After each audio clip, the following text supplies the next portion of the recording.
So, Polyatomic Ions and Naming by Cameron H. and Ariana B. What is a polyatomic ion?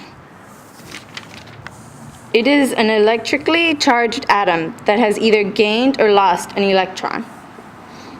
These are basic polyatomic ions. These are ones that have only lost or gained one electron.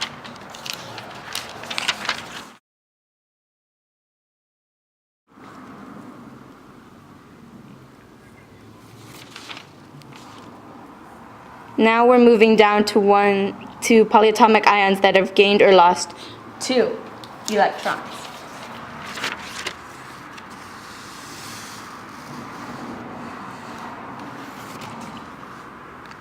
Now down to 3.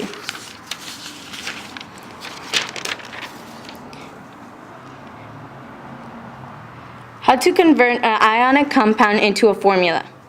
Your teacher may present you with an equation such as this: chromium 6 phosphate.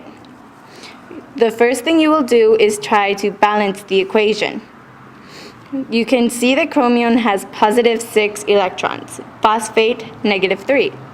So you shall use 1 chromium and 2 phosphate, as is shown. When writing the equation, because you are using 2 phosphate, you shall put the written equation for phosphate in parentheses and a 2 on the outside. So all within the parentheses is multiplied. Another equation is cobalt 3 oxide.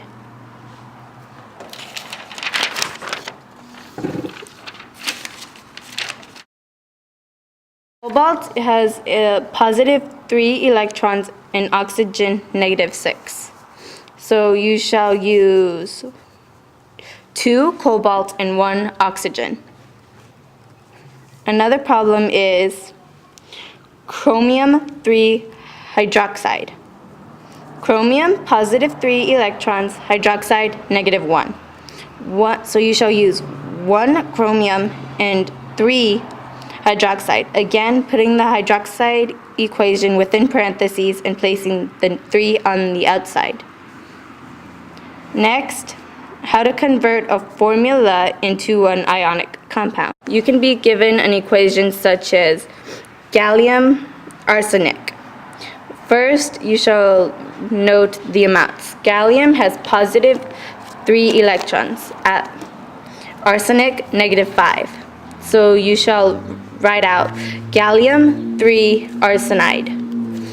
Because when writing out the equation, you do not have to balance them, only stating the amount of electrons that the first written element has.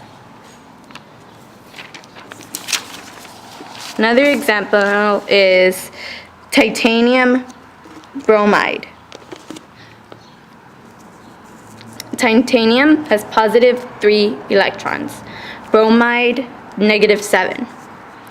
Keep in mind that there are 3 bromides listed in the equation.